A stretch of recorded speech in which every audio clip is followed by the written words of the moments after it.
Let's join Dad Arthur, Mom Ellie, their children Max, Lily, and magical dog Barley in their new adventure in the Dream Garden.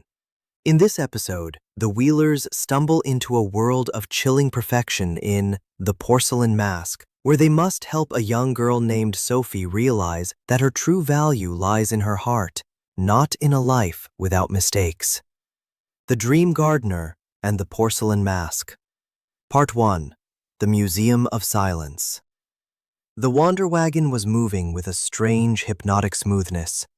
Usually, the van rattled over mossy roots or hummed as it climbed the rolling hills of the Dream Garden, but now, the ride was silent. Arthur looked out the windshield and frowned. The wild, tangled beauty of the garden had vanished. In its place were rows of hedges clipped into perfect spheres and flowers that stood at exactly the same height, their petals looking less like organic tissue and more like polished enamel. "The road is too straight, Ellie," Arthur remarked, his voice echoing oddly in the quiet cabin. He tapped the magical map, which was now showing a grid as precise as a graph paper. "Everything smells like lavender soap and wax," Lily added, wrinkling her nose. She reached out the window to touch a passing rose. Clink! Her fingernail tapped against a surface that was cold and hard. "Dad, the flowers are made of china." Arthur pulled the van to a stop. In the middle of the path stood a single, towering lily.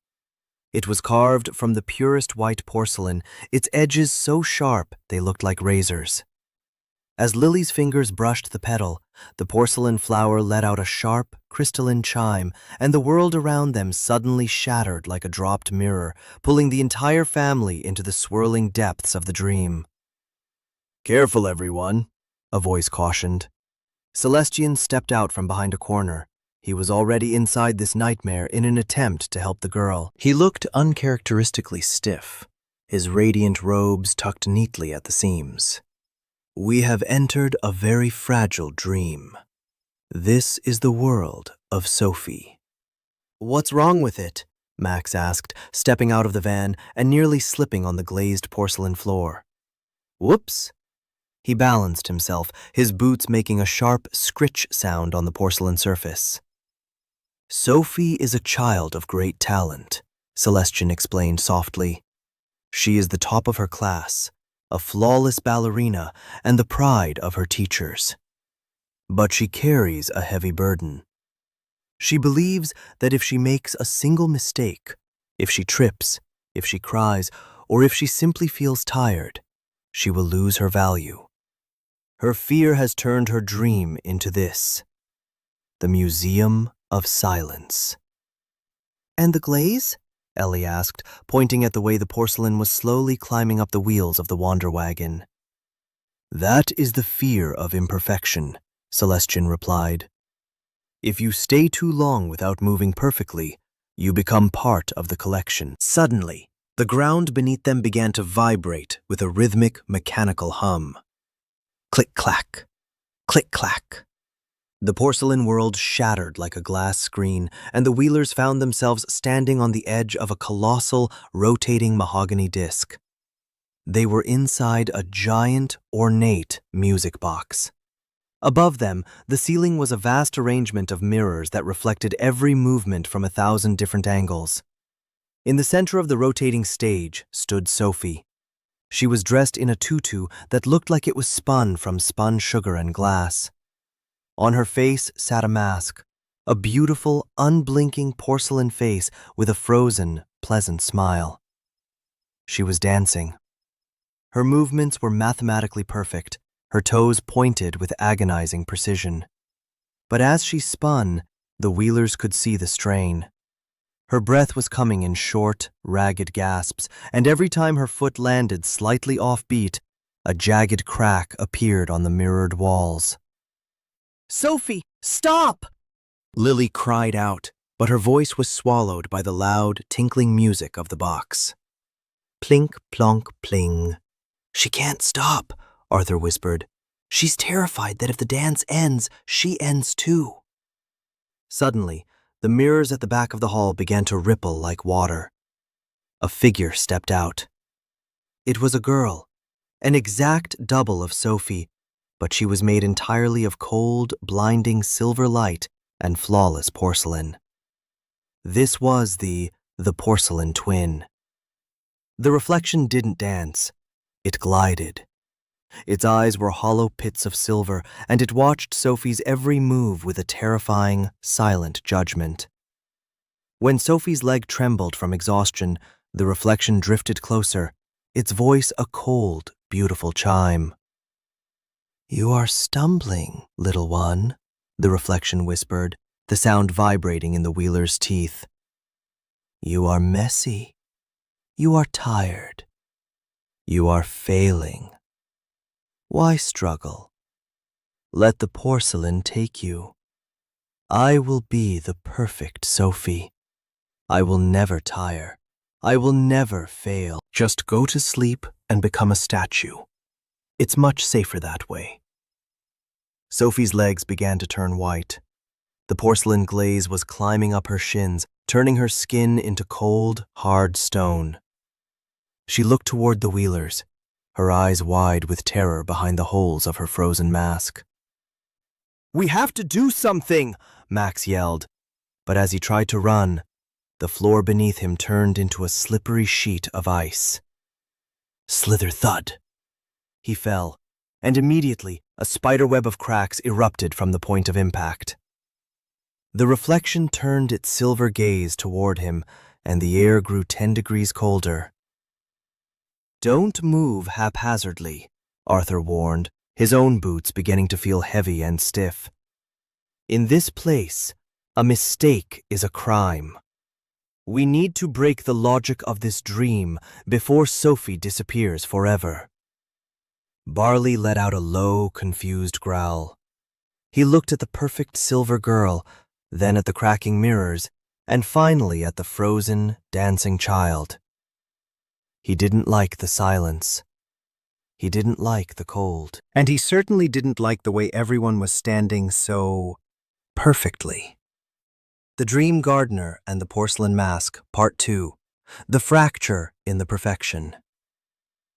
The music box continued its relentless, tinkling melody, a sound that felt like tiny needles of ice pricking at the skin. Plink, plink, plonk. Sophie was still spinning, her glass silk tutu whistling through the air, but her movements were becoming heavy.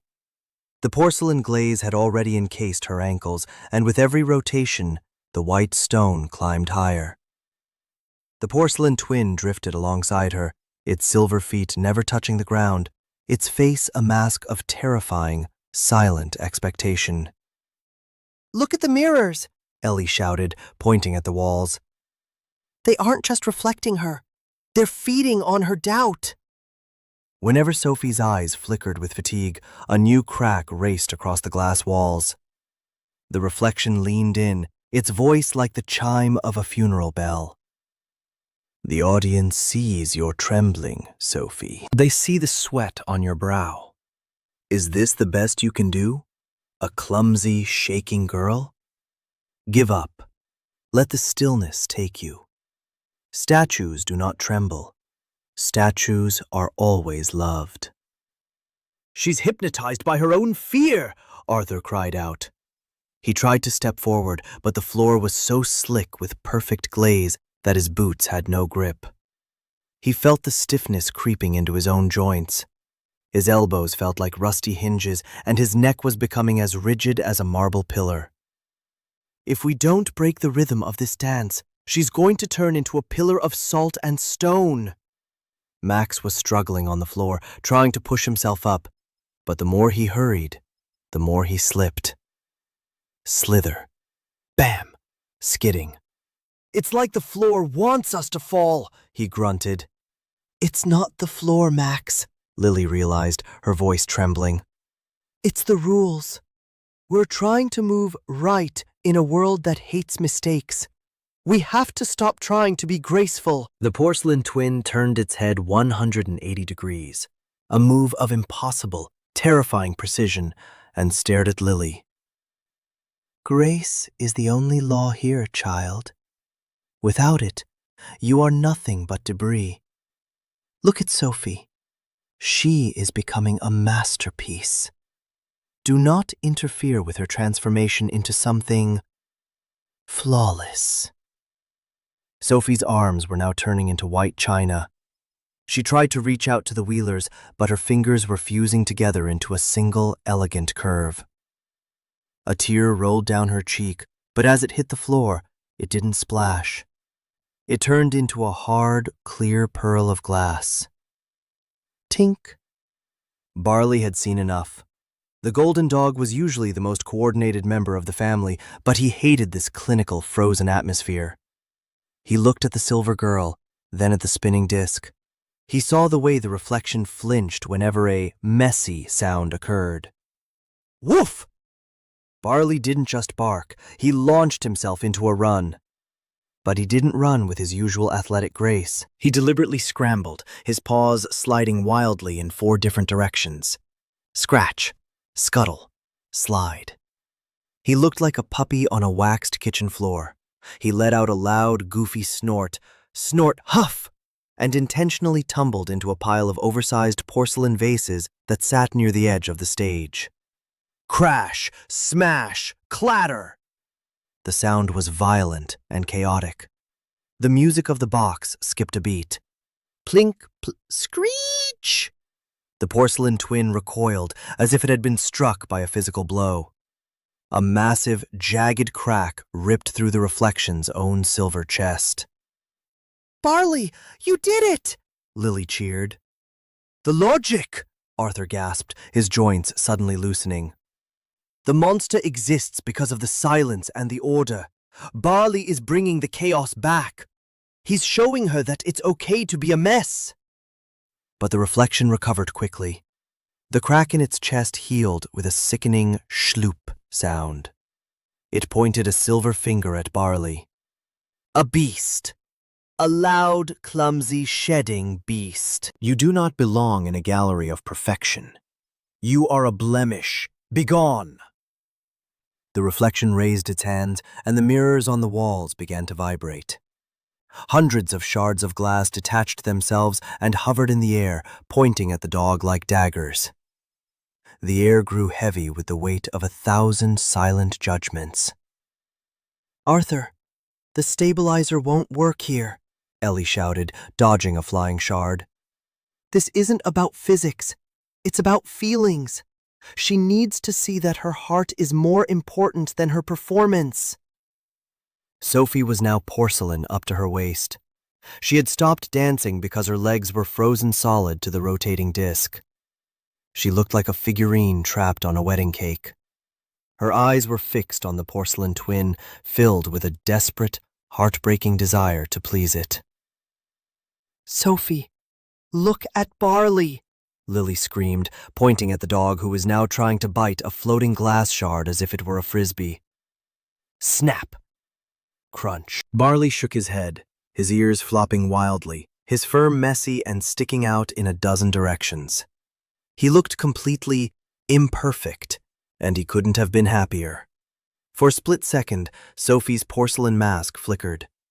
A tiny, real smile touched the corner of her mouth behind the ceramic shell.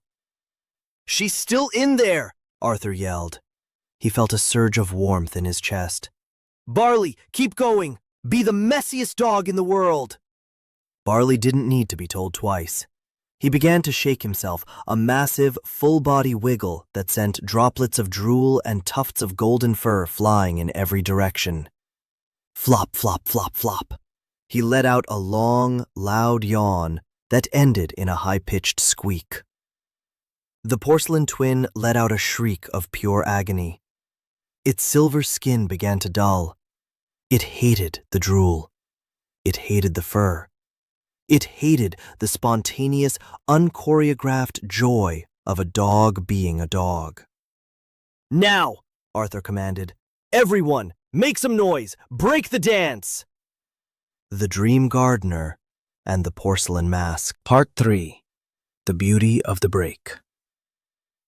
The music box's melody was now a chaotic jumble of notes, struggling to keep its tempo against the joyous disruption of the Wheelers. Clink, clank, bash! Max began to drum on the porcelain floor with a pair of discarded wooden slats, creating a loud, rhythmic thumping that echoed through the mirrored halls. Arthur grabbed a heavy metal wrench from his belt and struck a nearby crystal pillar. Gong! The sound was deep and resonant, vibrating through the very foundation of the dream. The porcelain twin was trembling, its silver form flickering like a dying television screen. "Stop it!" it shrieked, its voice losing its melodic chime and becoming a harsh, metallic scrape. "You are ruining the exhibit! You are polluting the perfection! Silence! I demand silence!" But the Wheelers didn't stop. Ellie began to sing, not a rehearsed aria, but a silly, off-key campfire song she used to sing to the kids when they were toddlers. Lily joined in, adding loud, dramatic hand claps. Clap, clap, stomp! In the center of the stage, Sophie watched them. The porcelain glaze had reached her chest, locking her heart behind a cold, white wall. But as she watched Barley chase his own tail, tripping over his ears and letting out a happy, muffled woof snort, something changed. She saw the Wheelers, messy, loud, and completely uncoordinated, and she saw that they were happy. They weren't statues. They were alive. A small, quiet sound escaped from behind Sophie's porcelain mask. A giggle. The porcelain twin froze. "What was that?" it hissed, its silver eyes wide with horror. "Laughter is an irregularity. Laughter is a flaw." "It's not a flaw." Sophie's voice finally broke through, muffled but defiant. "It's a feeling."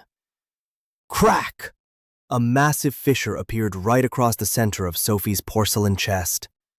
It wasn't a jagged, scary crack like before. It was a warm, glowing line of golden light. "That's it, Sophie," Ellie encouraged, her voice rising above the din. "Let the feelings out. Don't be a masterpiece. Be a girl." Sophie stopped trying to point her toes. She let her shoulders drop. She allowed herself to feel how tired her legs were. She stopped fighting the rhythm of the music box and simply sat down. Thud. It was a heavy, ungraceful sit, the kind of sit a tired child does after a long day of play. Boom! The mirrored ceiling shattered. Huge chunks of perfect glass fell toward the stage, but before they could hit anyone, they dissolved into colorful bubbles. The porcelain twin let out a final, agonizing wail as its silver body began to disintegrate. It reached out toward Sophie, its fingers turning into gray dust. "Without perfection, you are nothing," it whimpered. "No," Sophie said, reaching up to her face. She gripped the edges of her frozen porcelain mask. "Without perfection, I'm free." With a triumphant snap, she pulled the mask away. The ceramic shell shattered into a million tiny pieces of stardust. Underneath was the face of a real girl, cheeks flushed red, hair messy and tangled, and eyes bright with tears of sheer relief. As the mask broke, the porcelain glaze on her body vanished instantly. The cold stone turned back into warm skin and soft fabric. The stiff glass silk tutu became a simple, comfortable cotton dress. The porcelain twin vanished into a cloud of gray ash, blown away by a sudden, warm breeze that smelled of sunshine and wet dog fur.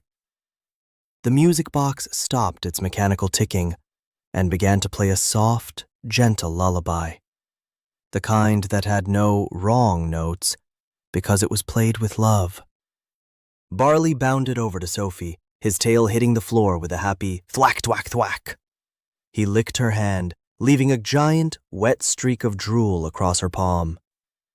Sophie didn't wipe it away with a silk handkerchief. She laughed, a loud, bell-like sound that filled the room and buried her face in his messy golden fur.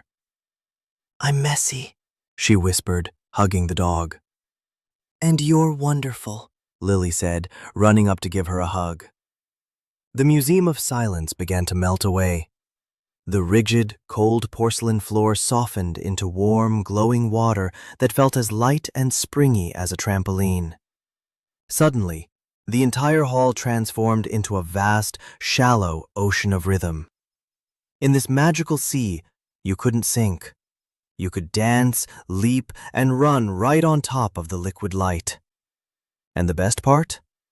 There were absolutely no rules. When Sophie tried to do a leap and splashed awkwardly into the water, the ocean didn't judge her. Instead, it threw up a joyful wave of colorful bubbles that bounced her right back onto her feet with a cheerful splish-splash. The water itself seemed to giggle, turning her mistakes into a playful game. Celestian appeared, his robes now flowing loosely, a warm smile on his face. "You have broken the most dangerous cage of all," he said. "The cage, built of the word, should. Sophie will wake up tomorrow and know that a smudge on her paper or a stumble in her step is just a sign that she is truly living." The Wheelers felt the familiar, gentle tug of the dream garden calling them back. Vroom! They found themselves standing back on the path by the wander wagon. The road was no longer a straight, clinical grid. It curved and wound through the trees, full of unexpected turns and beautiful, imperfect bumps. The rigid hedges softened into wild, flowering bushes. The porcelain lilies turned into blooms of truth, vibrant, multicolored flowers that pulsed with light whenever someone spoke from the heart. The glazed grass became soft, springy turf that invited you to run and fall down. Arthur climbed back into the driver's seat. He looked at the magical map. The cold porcelain lilies had completely vanished from its surface, leaving that corner of the garden clear. Yet, many other dark weeds and swirling nightmares still remained on the parchment. Shadows they would have to clear away another day, but not today. "You know," Max said, climbing into the back and dumping his shoes on the floor, "I think I like being a bit of a mess." "Me too," Arthur agreed, looking at the smudge of grease on his own thumb with a sense of pride. He turned the key, and the engine roared to life with a loud, healthy, and perfectly unpolished rumble. Barley settled into his seat, let out one last contented huff, and fell fast asleep, his paws twitching as he dreamed of chasing imperfect squirrels through a garden of endless color.